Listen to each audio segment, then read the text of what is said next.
हाय guides, good morning. Diamond physics class में आपका हार्दिक अभिनंदन है। देखिए, पिछले वाले वीडियो में हमने नेत्र की समंजन क्षमता के बारे में अध्ययन किया था। एक बार फिर से ध्यान देना, नेत्र की समंजन क्षमता क्या होती है। तो देखिए मित्रों, जब कोई वस्तु नेत्र के सामने स्थित होती है तो एक स्वस्थ नेत्र के द्वारा उस वस्तु का प्रतिबिंब कहाँ पर बनाया जाता है? रेटिना के ऊपर बनाया जाता है। जैसे मान लीजिए ये नेत्र है, ये नेत्र लेंस है और कोई ऑब्जेक्ट यहां पे रखा हुआ है, तो एक स्वस्थ नेत्र के द्वारा इस वस्तु का जो प्रतिबिंब है वो कहां पर बनाया जाएगा? रेटिना के ऊपर बनाया जाएगा। इसी स्थिति में जो मांसपेशियां हैं वो नेत्र लेंस के ऊपर किसी भी प्रकार का कोई भी दबाव नहीं डालती हैं।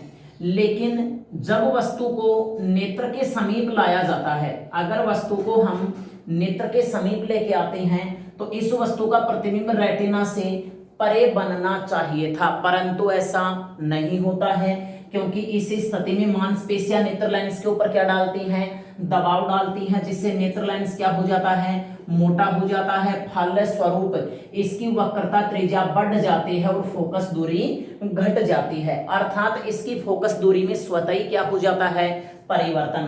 तो कहने का अर्थ यह हो गया कि नेत्र लेंस की फोकस दूरी में स्वतः परिवर्तन होने की क्षमता को ही क्या कहा जाएगा? नेत्र की समंजन क्षमता।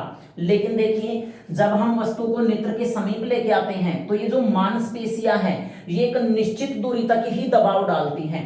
जैसे मान लीजिए हम वस्तु को यहां पर ले आए, यहां से और यहां तक की जो दूरी है वो 25 सेंटीमीटर है, तो 25 सेंटीमीटर तक ही मांसपेशियां नेत्र लेंस के ऊपर दबाव डालती हैं। यदि हम 25 सेंटीमीटर से भी आगे की ओर लेके जाते हैं, नेत्र लेंस की ओर लेके जाते हैं, तो इसी स्थिति में जो प्रतिबिंब है वो हमें स्पष्ट रूप से दिखाई नहीं देता है। तो कहने का अर्थ ये हो गया कि नेत्र के समीप या नेत्र के निकटतम दूरी पर स्थित वह बिंदु जहां पर रखी वस्तु हमें स्पष्ट दिखाई देती है, उस बिंदु को क्या कहा जाएगा? उस बिंदु को कहा जाएगा निकटतम बिंदु। और नेत्र से अधिकतम दूरी पर स्थित वह बिंदु जहां पर रखी वस्तु हमें स्पष्ट दिखाई देती है उसे क्या कहा जाएगा? दूरस्थ बिंदु। अब देखिए मित्रों, निकटतम बिंदु का जो मान होता है ये होता है 25 सेंटीमीटर और दूरस्थ बिंदु का मान कितना होता है? अनंत तक। तो देखिए 25 सेंटीमीटर से और अनंत के बीच की जो दूरी होती है इसी दूरी को क्या कहा जाएगा? दृष्टिपरास। तो कहने का अर्थ यह हो गया निकटतम बिंदु व दूरस्थ बिंदु के बीच की दूरी को ही क्या कहा जाएगा? दृष्टिपरास कहा जाता है। तो देखिए, मैं इसकी परिभाषा यहां पे लिख देता हूं, ध्यान दीजिएगा।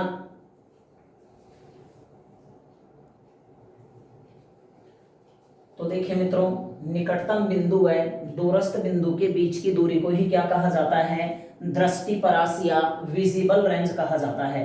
अब देखिए, प्रश्न ये उठता है कि निकटतम बिंदु क्या होता है? तो देखिए, नेत्र से न्यूनतम दूरी पर स्थित वह बिंदु जहां पर रखी वस्तु हमें स्पष्ट दिखाई देती है निकटतम बिंदु कहलाता है। एक स्वस्थ नेत्र के लिए इसका मान कितना होता है? 25 सेंटीमीटर। अर्थात एक जो स्वस्थ नेत्र होता है वो 25 सेंटीमीटर की दूरी के ऊपर रखी वस्तु को स्पष्ट रूप से देख सकता है। यदि हम 25 सेंटीमीटर से भी कम दूरी के ऊपर लेके आते हैं तो फिर वस्तु हमें स्पष्ट रूप से दिखाई नहीं देती है। तो देखिए, इसे स्पष्ट दृष्टि की न्यूनतम दूरी भी कहा जाता है। अब देखिए, नेत्र से अधिकतम दूरी पर स्थित वह बिंदु जहां पर रखी वस्तु हमें स्पष्ट दिखाई देती है दूरस्थ बिंदु कहलाता है, और एक स्वस्थ नेत्र के लिए इसका मान कहां तक होता है? अनंत तक होता है। अब देखिए मित्रों, प्रश्न ये उठता है कि ऐसा क्यों होता है? तो देखिए, इसका जो मुख्य कारण है वो होता है दर्शन कोण। अब देखिए, प्रश्न ये उठता है कि दर्शन कोण क्या होता है? तो देखिए, जैसे मान लीजिए ये कोई ऑब्जेक्ट है और यहाँ पर नेत्र है। अब देखिए, ये जो ऑब्जेक्ट है ये इस नेत्र के साथ जो कोण बनाएगा उसी कोण को हम क्या कहेंगे?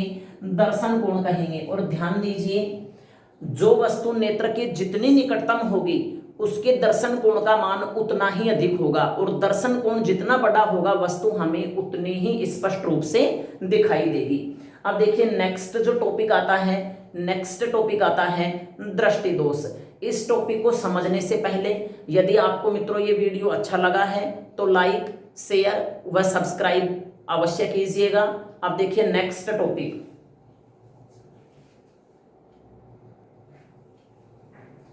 अब देखिए प्रश्न ये उठता है कि दृष्टि दोष क्या होता है। तो देखिए मित्रों, अभी अभी मैंने आपको बताया था, जैसे मान लीजिए ये कोई नेत्र है। अब देखिए नेत्र से निकटतम दूरी पर स्थित वह बिंदु जहां पर रखी वस्तु हमें स्पष्ट दिखाई देती है, इसे कहा जाता है निकटतम बिंदु। और देखिए इसके लिए जो मान होता है, निकटतम बिंदु का मान एक स्वस्थ नेत्र के लिए 25 सेंटीमीटर तक होता है, और दूरस्थ बिंदु का जो मान होता है वो कहां तक होता है, अनंत तक। तो देखिए एक स्वस्थ नेत्र जो होता है वो 25 सेंटीमीटर से और अनंत के बीच की दूरी को जो है वो स्पष्ट रूप से देख सकता है। अगर हम इन दो बिंदुओं के बीच वस्तु को कहीं पे भी रख दें तो वस्तु हमें स्पष्ट रूप से दिखाई देती है। परंतु कभी कभार क्या होता है कि नेत्र जो होता है यहाँ 25 सेंटीमीटर से और अनंत के बीच की दूरी को भी स्पष्ट रूप से नहीं देख सकता है, तो इसे कहा जाता है दृष्टि दोष। तो कहने का अर्थ यह हो गया कि जब किसी नेत्र की दृष्टि परास 25 सेंटीमीटर से या निकटतम बिंदु से दूरस्थ बिंदु के बीच नहीं होती है, अर्थात कोई नेत्र जब 25 सेंटीमीटर से अनंत के बीच स्थित वस्तु को स्पष्ट रूप से नहीं देख पाता है, तो इसे क्या कहा जाता है, दृष्टि दोष। और ऐसे नेत्र को कहा जाता है मित्रों दोष युक्त नेत्र। अब देखिए ये जो दोष हैं ये 4 प्रकार के होते हैं। तो देखिए मोस्टली रूप से 4 प्रकार के कौन कौन से। पहला आता है निकट दृष्टि दोष, जिसे कहा जाता है मायोपिया। दूसरा जो आता है यह आता है दीर्घ या दूर दृष्टि दोष, जिसे कहा जाता है हाइपरमेट्रोपिया। तीसरा जो है यह आता है जरा दृष्टि दोष, जिसे कहा जाता है प्रेसबायोपिया। और चौथा जो है यह आता है मित्रों अबिंदुकता या फिर दृष्टि वैषम्य या अस्टिग्माटिज्म। तो देखिए अब प्रश्न ये उठता है कि ये जो दोष हैं इन दोषों में से क्वेश्चन किस प्रकार से किया जाएगा। तो देखिए क्वेश्चन इस प्रकार से किया जा सकता है कि निकट दृष्टि दोष से आप क्या समझते हैं। प्रश्न इस प्रकार से भी किया जा सकता है कि निकट दृष्टि दोष किस कारण से होता है, और प्रश्न इस प्रकार से भी किया जा सकता है कि निकट दृष्टि दोष का कारण व निवारण का उपाय लिखिए। तो देखिए हम 1 बाय 1 करके अध्ययन करते हैं, लेकिन मोस्टली रूप से देखो ये जो 2 दोष हैं इनको आपको ध्यान रखना है। देखिए मित्रों समझने के लिए दोष और इधर है प्रयुक्त लेंस। तो देखिए दोष में पहला तो आता है निकट और दूसरा आता है दूर। देखिए लेंसों की बात करें तो इसमें पहला आता है उत्तल और दूसरा आता है अवतल। तो देखिए मित्रों सबसे पहली बात कि निकट दृष्टि दोष और दूर दृष्टि दोष क्या है। तो देखो नाम से स्पष्ट है, जो दिखेगा वही दोष के अंतर्गत आएगा। निकट दृष्टि दोष मीन्स ऐसा दोष जिसमें निकट की वस्तु तो स्पष्ट रूप से दिखाई देती है परंतु दूर की वस्तु साफ दिखाई नहीं देती है, इसे क्या कहा जाएगा, निकट दृष्टि दोष। एक बार फिर से ध्यान दीजिएगा, इस दोषयुक्त नेत्र को निकट की वस्तु स्पष्ट दिखाई देती है परंतु दूर की वस्तु स्पष्ट दिखाई नहीं देती है। दूसरा आता है दूर दृष्टि दोष। तो देखो जैसा कि मैंने अभी आपको बताया, जो दिखेगा वही दोष होगा, तो दूर का तो दिखेगा लेकिन समीप का नहीं दिखेगा। अब देखिए इनमें लेंस किस प्रकार से प्रयुक्त किए जाएं। तो देखो मित्रों इसमें जो निकट है इसमें अपने पास यहाँ 3 अक्षर हैं और इसमें यहाँ पे 2 हैं। अब यहाँ बात करें हम, इसमें जो अक्षरों की संख्या है वो 3 है और इसमें कितने हैं, 4 हैं। तो देखिए छोटे का जोड़ा छोटे के साथ बनेगा और बड़े का बड़े के साथ। तो यहाँ देखिए मित्रों इसमें कम है, इधर इसमें कम है, तो दूर दृष्टि में तो कौन सा लेंस प्रयोग में किया जाएगा, अवतल। और निकट दृष्टि दोष के लिए कौन सा लेंस प्रयुक्त होगा, अवतल। तो देखिए दूर में उत्तल और निकट में अवतल लेंस का प्रयोग किया जाएगा। तो देखिए हम 1 बाय 1 करके अध्ययन करते हैं इनका।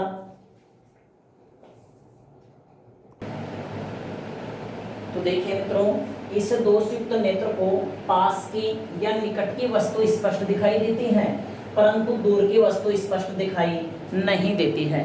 तो देखिए ऐसे नेत्रों में जो प्रतिबिंब है वो रेटिना से पूर्व ही बन जाता है। जैसे ये दोषयुक्त नेत्र है तो देखिए यहाँ पर कोई बिंब है, मैंने आपको बता दिया है कि पास की वस्तु स्पष्ट दिखाई देती है, लेकिन जब वस्तु को हम दूर लेके जाते हैं तो प्रतिबिंब कहाँ पे बनता है, रेटिना से पूर्व। ऐसा क्यों होता है, क्योंकि इस स्थिति में जो मांसपेशियां हैं वो नेत्र लेंस के ऊपर दबाव नहीं डाल पाती हैं, या फिर ये कहिए कि इस नेत्र लेंस की फोकस दूरी जो है वो घट जाती है। तो घटने के कारण प्रतिबिंब कहाँ पे बनता है, रेटिना से पूर्व। अब देखिए इसकी फोकस दूरी को बढ़ाने के लिए हमें क्या करना पड़ेगा, इस लेंस के सामने एक अवतल लेंस रखना पड़ेगा।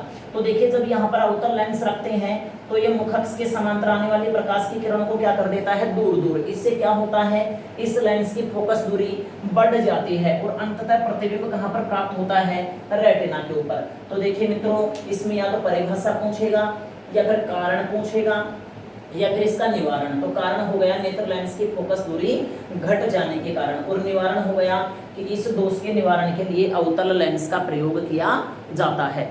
अब देखिए दूसरा नंबर जो आता है वो आता है दूरदृष्टि दोष या फिर हाइपरमेट्रोपिया।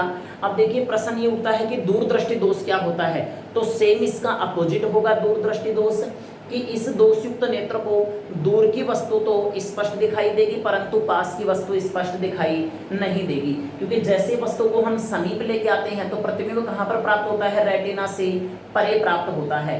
तो देखिए ये दोष क्यों उत्पन्न होता है, नेत्र लेंस की फोकस दूरी बढ़ जाने के कारण, और इसके निवारण के लिए किसका प्रयोग किया जाता है, उत्तल लेंस का प्रयोग किया जाता है। तो ध्यान दीजिएगा दूसरे नंबर में दूरदृष्टि दोष में।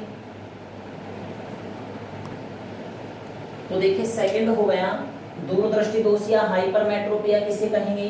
देखो दूरदृष्टि को मित्रों दीर्घ दृष्टि भी कहा जाता है, दीर्घ दृष्टि दोष। तो देखिए इस दोषयुक्त नेत्र को दूर की वस्तु स्पष्ट दिखाई देती है परंतु पास की वस्तु साफ दिखाई नहीं देती है, और ऐसे नेत्रों में जो प्रतिबिंब प्राप्त होता है वो रेटिना से परे बनता है, रेटिना से दूर बनता है, पीछे की ओर बनता है। कारण क्या है, यह नेत्र लेंस की फोकस दूरी बढ़ जाने के कारण उत्पन्न होता है, और इस दोष के निवारण के लिए किस लेंस का प्रयोग किया जाएगा, उत्तल लेंस का प्रयोग किया जाएगा। अब देखिए मित्रों तीसरा नंबर जो आता है वो आता है जरा दृष्टि दोष या फिर प्रेस बायोपिया। अब देखिए प्रश्न ये उठता है कि जरा दृष्टि दोष क्या होता है। तो देखिए व्यक्ति की आयु बढ़ने के साथ साथ ना तो उसे दूर की वस्तु साफ दिखाई देती है और ना ही उसे पास की वस्तु साफ दिखाई देती है, क्योंकि जैसे जैसे व्यक्ति की आयु बढ़ती है तो मांसपेशियां जो होती हैं वो शिथिल पड़ जाती हैं, ढीली पड़ जाती हैं, तो ना तो वो नेत्र लेंस के ऊपर दबाव डाल पाती हैं, और यदि दबाव डाल भी देती हैं तो उसे स्वतंत्र रूप से नहीं छोड़ पाती हैं। तो इसीलिए उस व्यक्ति को ना तो दूर की वस्तु साफ दिखती है ना पास की वस्तु साफ दिखती है। तो यह जो दोष होता है इसे क्या कहा जाएगा, जरा दृष्टि दोष कहा जाएगा। अब देखिए इस दोष के निवारण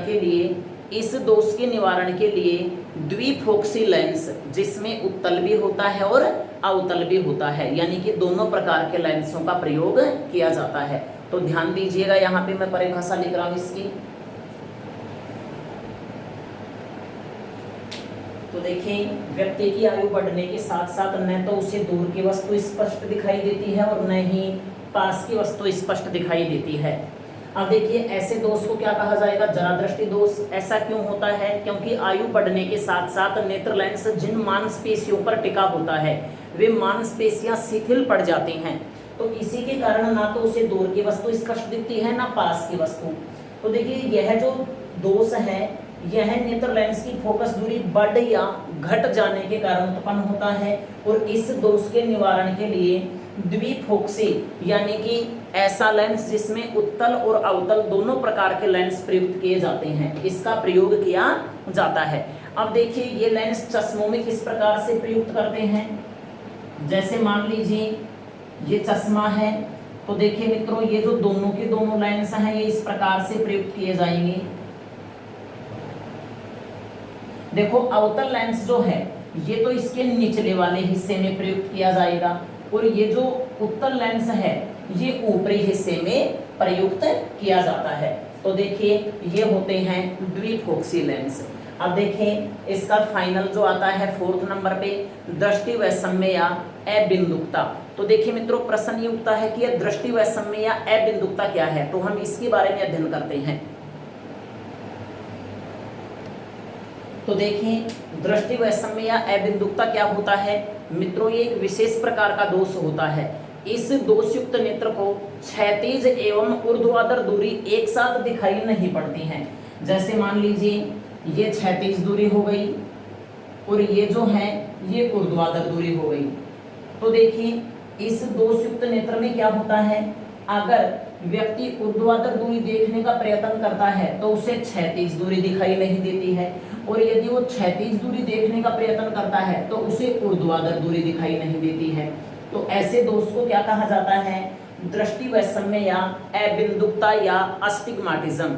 तो देखिए, परिभाषा होगी दृष्टि वैषम्य की, इस दोषयुक्त नेत्र को क्षैतिज व ऊर्ध्वाधर दूरी एक साथ दिखाई नहीं देती है। और ये दोष क्यों होता है, ये होता है नेत्र में उपस्थित कोर्निया की गोलाई में अनियमितता के कारण। अर्थात जब नेत्र में जो कोर्निया होता है यदि उसकी गोलाई में अनियमितता है तो उसके कारण यह दोष उत्पन्न होता है। और इस दोष के निवारण के लिए एक विशेष प्रकार के अर्थात बेलनाकार लेंस प्रयोग में लिए जाते हैं। तो यहाँ पे ध्यान दीजिएगा। तो देखिए, दृष्टि वैषम्य या अबिंदुकता, इस दोषयुक्त नेत्र को क्षैतिज व ऊर्ध्वाधर दूरियां एक साथ दिखाई नहीं देती हैं। ऐसे दोष को दृष्टि वैषम्य या अबिंदुकता दोष कहा जाता है। और यह दोष कोर्निया की गोलाई में अनियमितता के कारण उत्पन्न होता है तथा इस दोष के निवारण के लिए बेलनाकार लेंसों का प्रयोग किया जाता है। तो देखिए, ये हो गए दृष्टि दोष और दृष्टि परास। अब देखिए मित्रों, अगला जो टॉपिक आता है वो आता है सूक्ष्मदर्शी। अब देखिए, इस चैप्टर में हमारे दो ही टॉपिक बचेंगे। एक बचेगा सूक्ष्मदर्शी। सूक्ष्मदर्शी दो प्रकार के होंगे, साधारण सूक्ष्मदर्शी और दूसरा होगा संयुक्त सूक्ष्मदर्शी। उसी प्रकार से उससे अगला टॉपिक आएगा दूरदर्शी। ये भी दो प्रकार के होते हैं, एक होता है खगोलीय अपवर्तक दूरदर्शी और दूसरा होता है न्यूटन का परावर्तक दूरदर्शी। तो देखिए मित्रों, इसका जो अध्ययन है हम अगले वीडियो में करेंगे। और ध्यान रहे, आप मेरे साथ लगातार बने रहिए, साथ में इस चैनल को सब्सक्राइब लाइक कीजिएगा। और यदि किसी भी विद्यार्थी के पिछले गत या वीडियो में किसी भी प्रकार के टॉपिक में कोई समस्या है तो कमेंट बॉक्स में कमेंट कीजिएगा। धन्यवाद।